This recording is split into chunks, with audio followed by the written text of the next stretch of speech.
To our very first story, former diplomat and secretary to Ghana's first president, Mr. KB Asante, says he is unhappy at the deteriorating standard of living of Ghanaians. According to Ambassador Asante, Ghanaians deserve much better than the current economic hardships and an ending rise in the cost of living, which has rendered many impoverished. He was speaking to Joy News in an exclusive interview to mark the 50th anniversary of the overthrow of Kwame Nkrumah. Kwame and Preachum reports.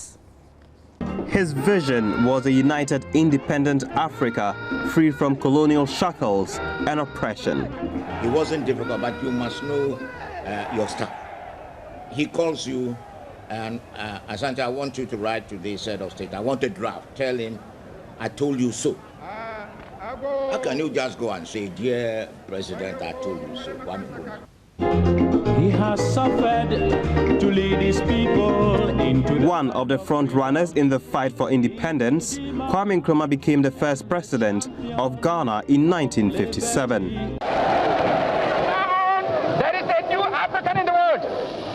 That new African is ready to fight his own battle and show that after all, the black man is capable of managing his own affairs. To Kwame Nkrumah, this spawned a new era of African unity, and he was leading the fight, that is until February 24, 1966. 50 years ago, these disturbances characterized his forceful removal from office. A young student of Adisado College he presented an award to, Akwasi Afrifa, will become a soldier 11 years later to overthrow him in Ghana's first military coup. Samia Yaba Nkrumah, Kwame Nkrumah's daughter, was just 6 years old. Mother and the three of us, we were all in Flagstaff House, and we woke up to the sound of gunshots. We were told to vacate the house in a very short time. That same day, or very, very late, by which time we had arrived in Cairo, our father, when he called us from China to reassure us, and he said, Yaba, don't be afraid. The secret of life is to have no fear. Then young, vibrant and poised to push Ghana forward, KB Asante was the secretary to President Nkrumah. It was the Secretary General of the OAU called Delali, who called me and asked whether I heard what had happened. And I said there was a coup. So there was an OAU conference pending. I said, you should say nothing, we should keep cool and see what happens in about 4 hours. Because I knew that the garrison Flagstaff House under Colonel Zanrigo, who was very good, you see. And I knew that generally that if there was an attack, he could hold on for about 4 hours. And that he would be helped by other contingents, which will be generally under the command of one General Bauer. So I told Delali, let's wait for 4 hours, not knowing Bauer had been killed. Ambassador Asante is adamant the aspirations of Kwame Nkrumah went down with him to the grave. You young people deserve better. Now I am not happy about how you live. Maybe you are happy, but in my opinion, we were, even though we didn't have much, life was much more interesting, happier than it is today. And I believe you deserve better. But that better can only be created by Ghanaians. And you should renew that self-confidence, which Nkrumah tried to promote. Kwame Nkrumah lies peacefully in this mausoleum right in the middle of Accra. His wife, Fatia Nkrumah, buried by his side in the monument shaped like a tree cut at the stem. I tend to ask myself, will we have a better Ghana? And will Africa be playing a more significant role in world affairs if Kwame Nkrumah's vision was realized? That new African is ready to fight his own battles and show that after all, the black man is capable of managing his own affairs. Has Africa effectively managed its own affairs? For Joy News, Kwame and Preachum. Moving on, more than 400 retired soldiers have joined the suit in which the ex-military persons have sued the Chief of Defence Staff over deductions in their gratuity. This brings the number to over 600 of them who thronged the court this morning for the case, which was adjourned to March 1. Joseph Opoku-Gakpo joins me in the studio now with more. Hi, Joseph. Now, can you tell us, good afternoon, what really are these people also do? Are they claiming what the earlier 400 claimed? Exactly the case. Essentially, there were more than 1,000 of them who retired last year. They got into the military back in 1988-89. Mainly, their concern is that they've seen documents which have to do with the approvals of the monies that were due them that the finance ministry had given, and the chief of defense staff and the military command was supposed to pay them those specific amounts. Now they realized that the monies that were handed them are far less than the amounts that the finance ministry approved to be given to them. In fact, some of them are claiming that deductions have been made to the tune of 5,000. Some are claiming deductions have been made to the tune of 20,000. And so the earlier 200 of them went to court, and today in court the additional 400 also appeared, indicating that they would want to join the case. Well, for their lawyers, that lawyer Bright Atoko and also lawyer Kwame, they think that the move is a good one. They're actually expecting that the rest of the about 400 who haven't yet joined the case would also be joining, and they essentially asking government to intervene and ensure that the money is paid as soon as possible, so that it won't even be necessary for the court to make a pronouncement on this. I've been speaking to the lawyers right after the court hearing earlier this morning. Okay. Filed an application for joinder, but unfortunately the registry did not put the docket copy on the docket, so the case had to be adjourned, and it has been adjourned to the 1st of March. That is next week, Tuesday. It is an application to join an additional number of 445 ex-soldiers who also deem it necessary to join because they have a common interest with those who earlier filed the suit in court. So that was what happened. The defense was raising issues with the amended documents that you filed, indicating that there were errors on a number of them. Comment on that briefly for me. What the issue they raised was that the soldiers have numbers, and those numbers are not on or some of the soldiers do not have their numbers on the process we filed. I'm sure that is a trivial matter. That one we can easily furnish the court with that process, those numbers. So it isn't any major matter for which we should raise any concern. We need to give glory to God, but for the intervention of the two lawyers, myself and my good my good friend Bright Atoko, the issue would have escalated to a level that Ghanaians wouldn't have expected, because this is a serious national issue.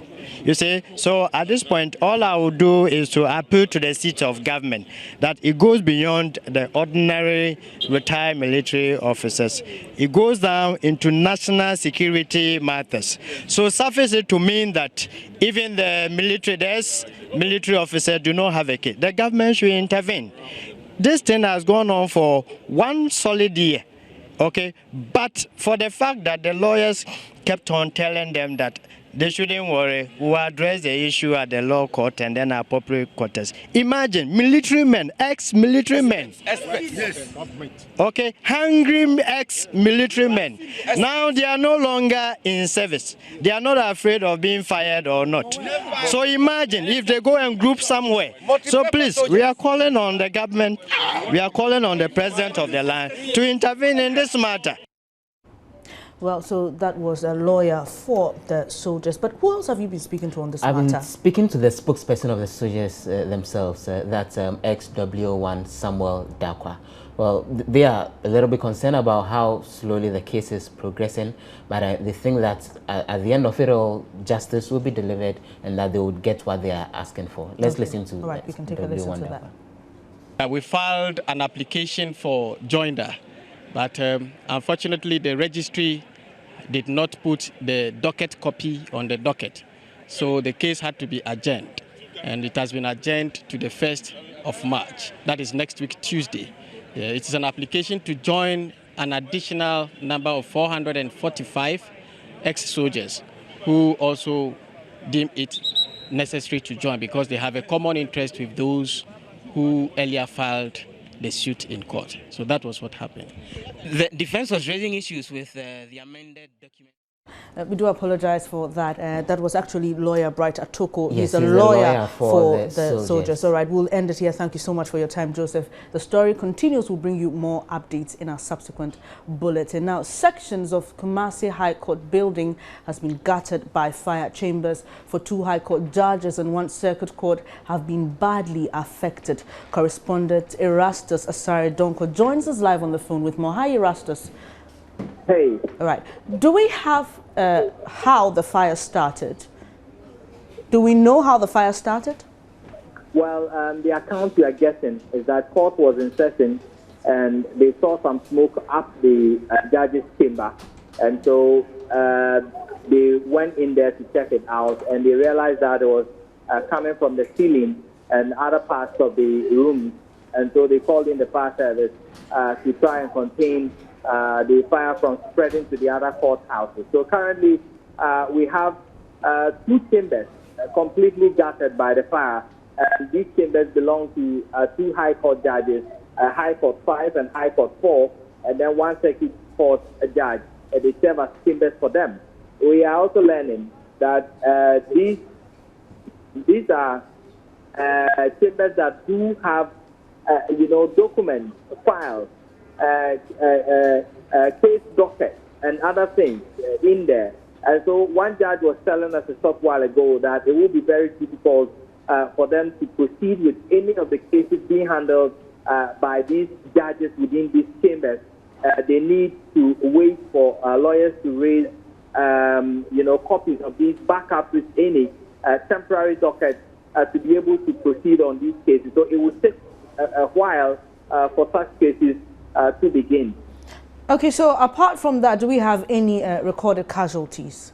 No casualties. Many of the judges who were sitting at that particular moment were sneaked out through back doors to safety, and so we don't have any casualty at the moment. So you mentioned earlier that the fire service is at the place. Now, have they been able to maintain or contain what's happening, though the fire is still raging?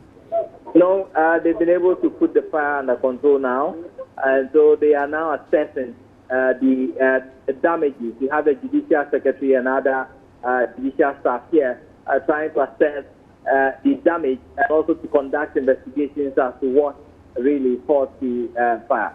Okay, thank you so much, Erastus, for that update. Joy News Today takes a quick break. We'll be back with more. Please stay on.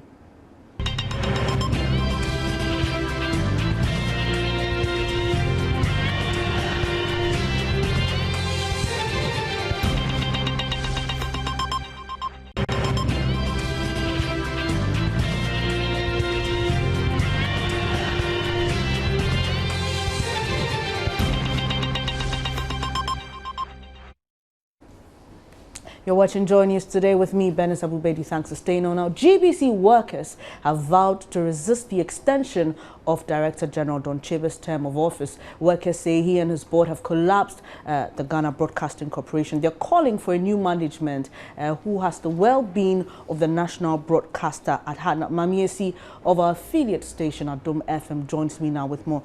Mamiesi, thanks for your time. So you tell us more about this agitation by the workers. Sure. I went there this morning and you wouldn't find the usual noise-making, placards and all that.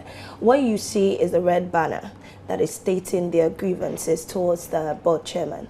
They are saying that Don Chebe has not really done what he's supposed to. He didn't do his work well. He has actually collapsed GBC. Some of the workers I spoke to tell me that his term there as Director General has not helped GBC at all. They actually now, the state of affairs at GBC now is not the best. They lack equipment, they lack logistics. People that are supposed to be working are not working. Those that do not deserve promotions are being promoted. And so a whole lot of issues. They're not being paid. They're also having issues with the board, the management of GBC, where things are supposed to go well, but now as a result of his tenure, everything is going down. And so I went there this morning. You have banners at the entrances of the broadcast, as we can see on the screens, and stating that they don't want the board chairman. That's their message. We don't want him. They want somebody else who actually has the well-being of the state. Do we know if they have exhausted other, work policies on how to address such issues? Did anybody tell you anything like that? Well, I spoke to them concerning that, and the workers are telling me that they haven't really had a board to listen to them. Yeah, I also asked them who is taking on now that Don Chebe is no more around. They are waiting for the NMC to bring them a new person. But as at now, they tell me that they're going to continue to work. But then the situation there now is not the best. All right, thank you so much for your You're time. welcome.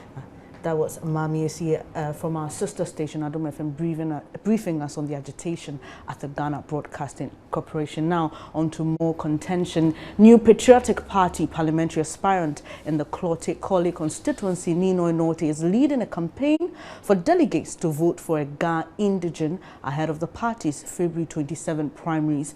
The opposition party is set to reorganize the polls in the area following the controversial election of Mr. Norte last year.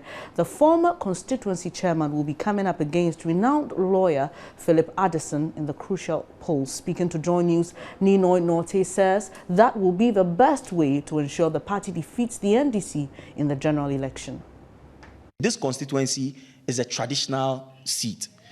The name Clottey-Korle itself is traditional. Clottey is the river in Osu, and Korle is the river in Atupai, the side. And that's why the constituency is combined of two paramountcies, the Osu paramountcy and the Atupai paramountcy. Look, majority of the people in this constituency are traditional people. This is a traditional Ga seat. You get what I'm saying? This is like a typical Menchia seat, where you are asking a Ga man to go and contest an election in Menchia. Of course, he will flop. Because the traditional, the kingmakers and the traditional people in the constituency would want a member of parliament who will understand their side of the story, like who understand the traditions of the constituency, who will know the do's and don'ts and everything of the constituency, who can represent the interest of the traditional people as well in the constituency. Because trust me, developing constituencies like this, you really need the traditional leaders involved, because this is a constituency where majority of the people listen to the traditional leaders. No point, but are you not encouraging a situation where people would choose tribe ahead of competence? My brother, competence in this regard you are talking about, if one cannot understand the people you are representing in parliament, what sort of competence are you talking about? First of all, before you can be successful and be competent in parliament, you have to understand the people you are representing. So tribe and being an indigene should necessarily come before competence? It shouldn't so necessarily. It works hand in hand. Because what I'm saying is, before you can be successful and competent in parliament to represent a seat like Clottey-Korle, you get what I'm saying? If you get there and you are, let's say you are the most sharp and brilliant person in the world, but you do not understand the needs of the people, your priorities will always be wrong, because you will be taking decisions that you feel that national or generally it's supposed to be accepted. But look, every decision you take, you are representing, don't forget that you are representing the 70,000 people who reside in the constituency. You feel this could derail the MPP's efforts in annexing the seat eventually? Because precious time that could have been spent campaigning, now there was a court case, you have to come back and campaign again, another rerun. You feel this could affect the party's own chances, especially because you don't hold a seat currently? Of course. I mean, let me say, any level-headed grassroots politician will tell you that, of course, it could affect our chances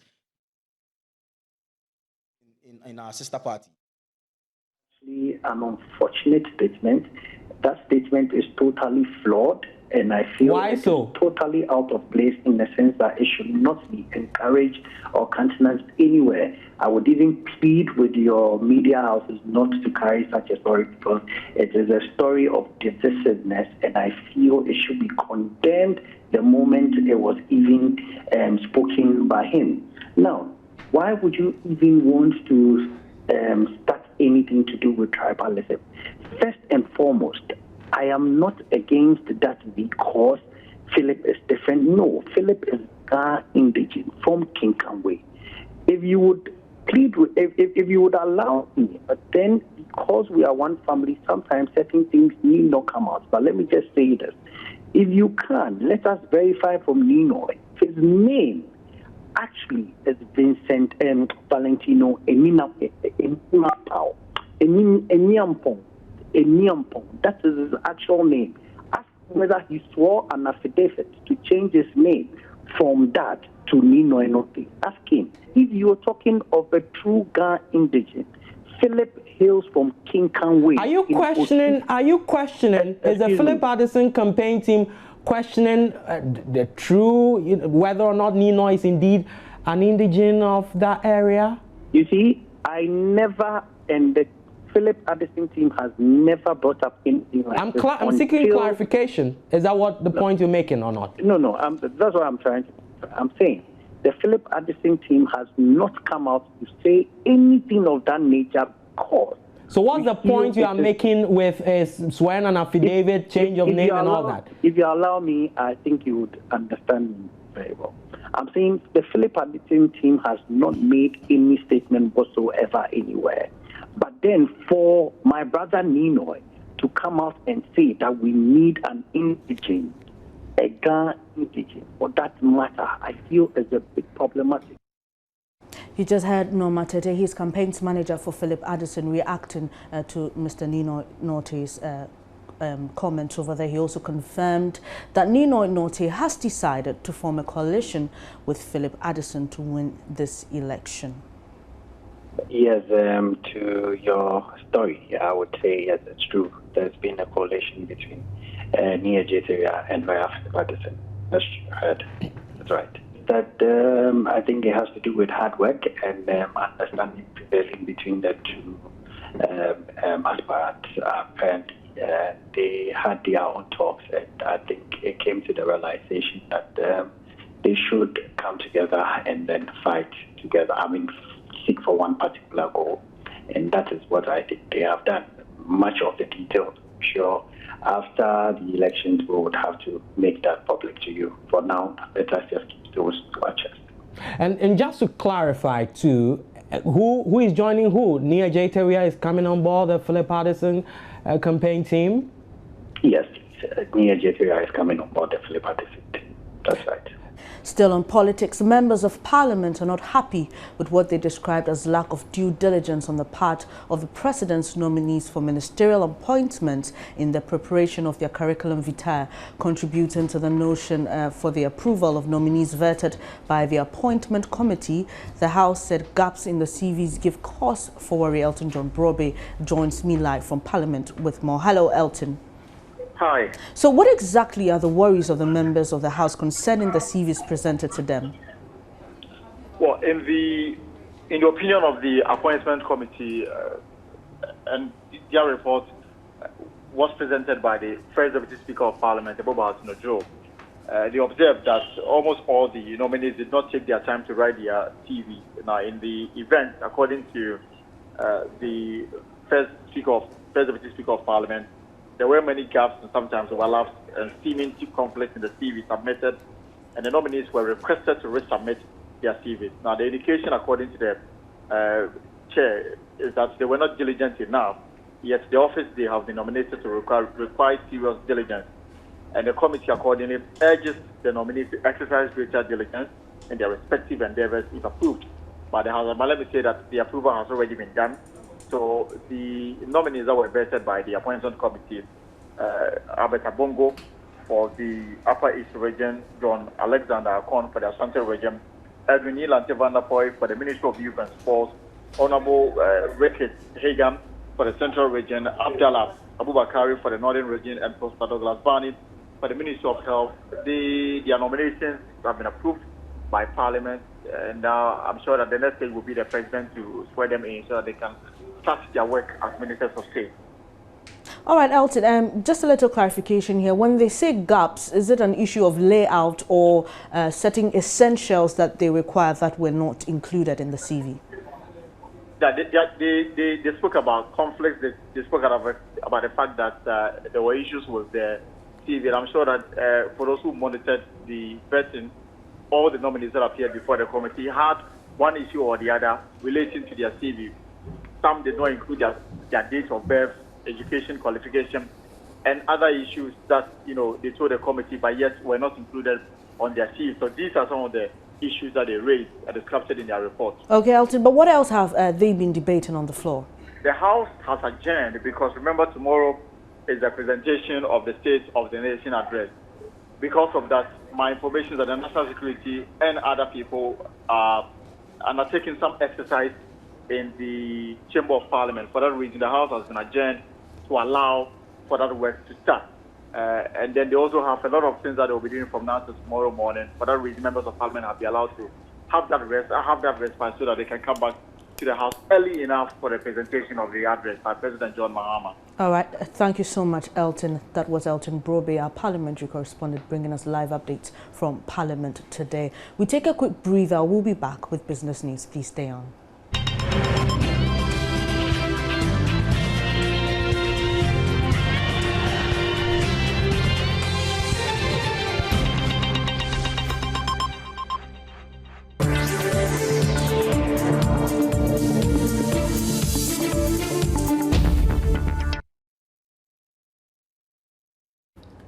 And now time for some business. And up-and-coming business owners have been presented with a new opportunity to equip themselves with contemporary entrepreneurship skills for transforming their business concepts into commercial realities. The Entrepreneurship Advancement Summit, organized by Human Development Outfit for Phase 2, in collaboration with Job Business, is to provide the platform.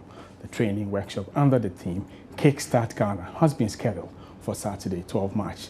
At the Cleaver House here in Accra, one of the resource persons, Dele-Quist, who is the CEO of Mindset Network, has been telling us what is unique about this event.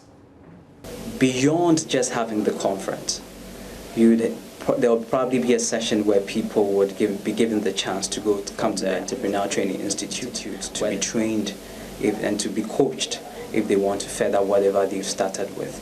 And so it's not just going to be a session where we come and tell you the principles and all that, but there are a lot of startups that are coming up.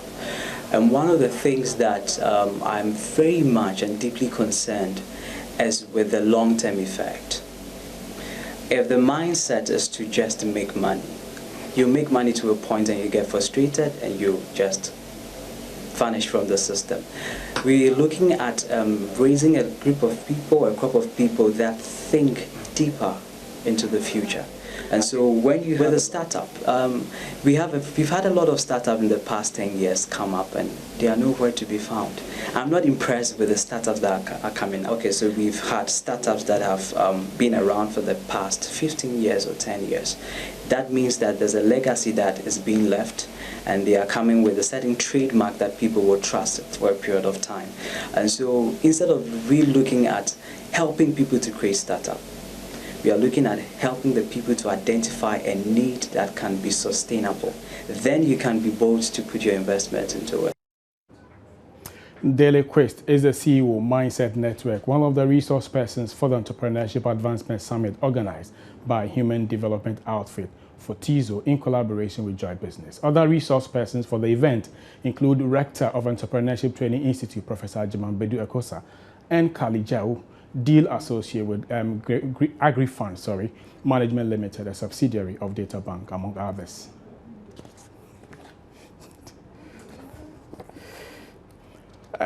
And small-scale miners would soon have access to a greater part of the Obuasi mine concession. This will be after Anglo Gold Ashanti has ceded 2/3 of its concession to government. The Lands and Natural Resources Minister, Ni Osamils, has confirmed to Joy Business plans are far advanced towards this, even though the company is searching for a partner to develop the mines. Anglo Gold recently suspended some of its essential services at the mine and withdrew some workers following invasion by illegal miners. Ni Osamils says government is developing a distribution plan after taking over the concession.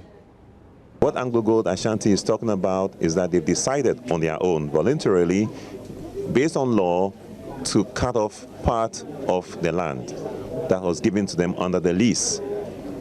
It's a process, and the process is far advanced and will soon come to a close. What it means also is that the portion which has not been cut off, it means Anglo Gold will retain that portion and be responsible for that portion. But the portion that they are ceding off would no longer be on their responsibility. As part of this solution to these, if like this particular issue at the moment, is the plan to hand over to, but first we group these people into groups, regularize their activity, and then we can then be able to let them have portions of the land to work on.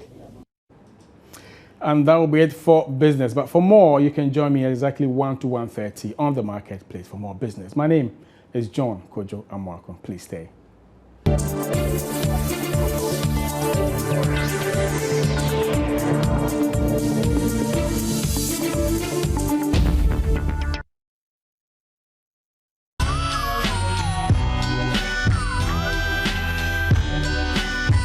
It's time for entertainment here on Joy News today, and Becky is here with the latest in entertainment.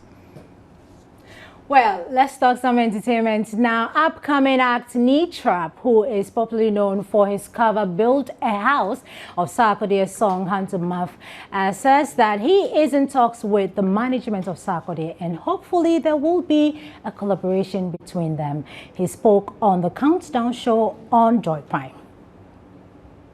Mamba me humo de krano abrabo no me chabu 20 my nyama anya kra me wo ni amedin taka me 80 na kana for build the house. The cover of Sarkodie's Hand to Mouth, and in Hand to Mouth we all know he was telling the youth to live their life. Yeah, do something productive.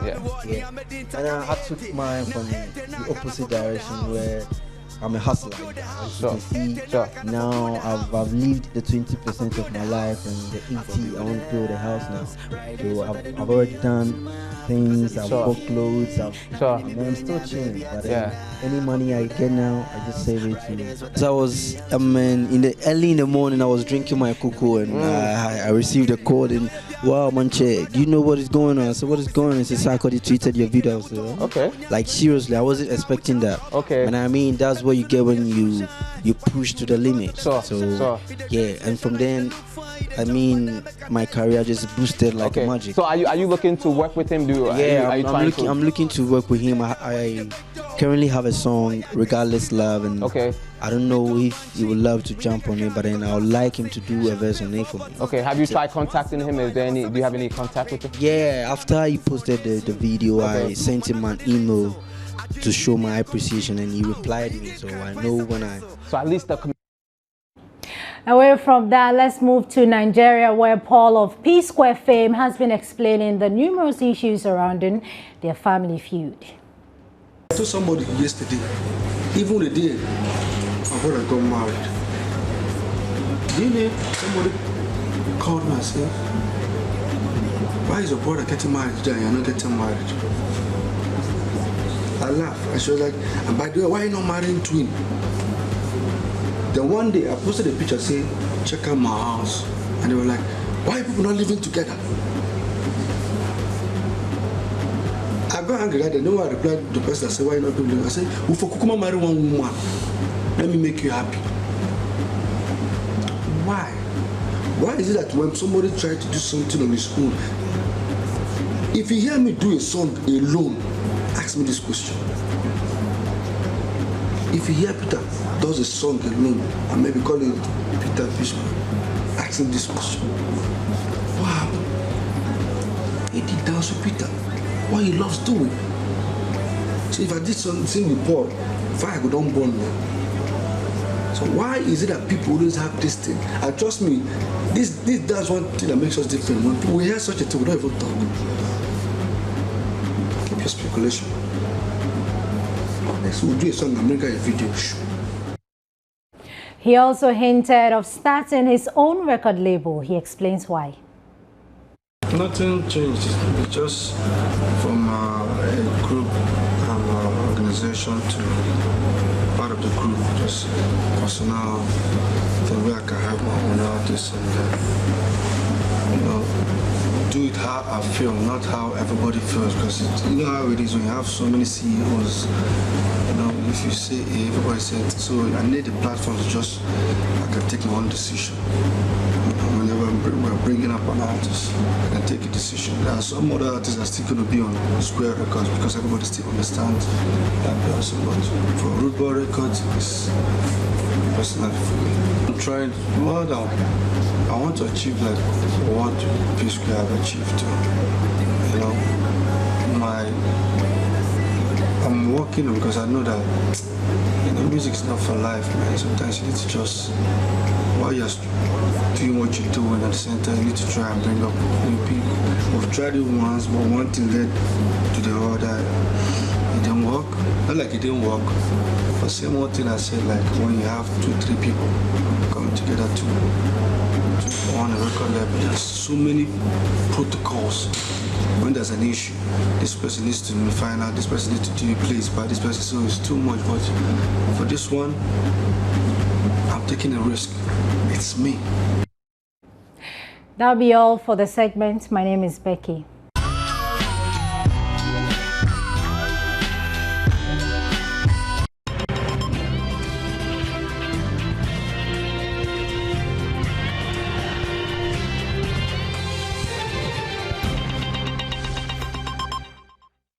You're still on Joy News today with me, Benes Abubedo. A quick one before we go. Chief Executive of the National Ambulance Service, Professor Ahmed Nuhu Zakaria, has touted Ghana's emergency service system as one of the best on the continent despite current challenges. A gory road crash at Kentampo in the Bronga-Hafu region that killed over 60 passengers and injured scores a week ago renewed concerns for a more responsive ambulance system. Dr. Zakaria wants critics of the country's emergency medical systems to first acknowledge the rapid progress made by past and present governments since 2001, when an organized national emergency system was put in place. He was speaking on Joy News analysis program, PM Express.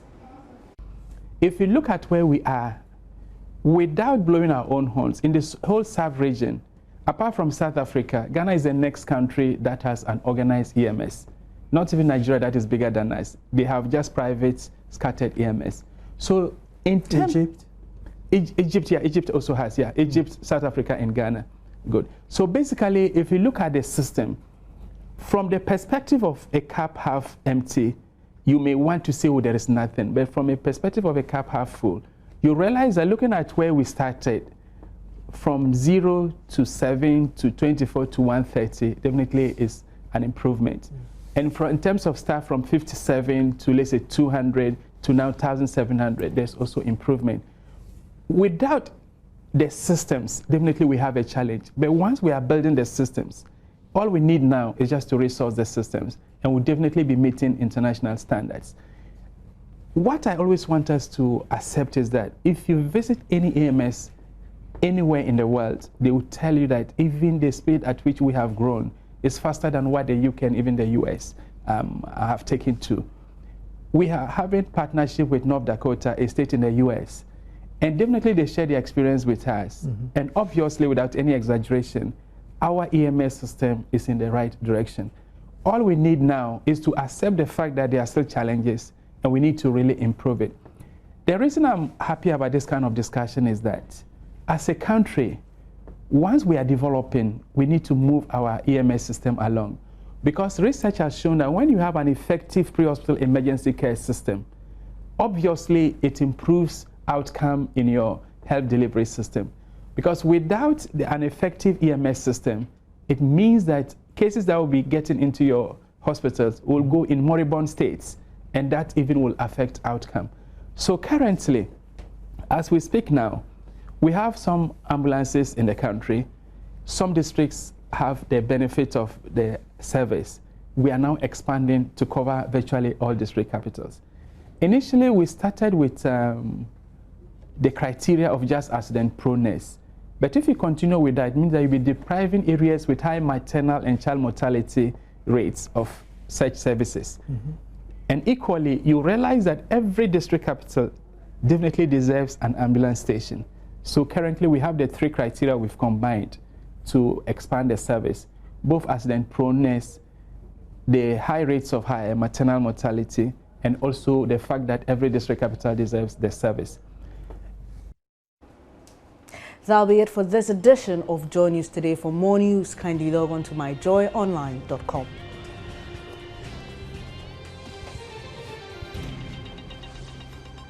Thanks for spending time with me, Benis Abubedu on Joy News today. Thanks for your time. Do enjoy the rest of our programs. Our comprehensive business program, The Marketplace, is next.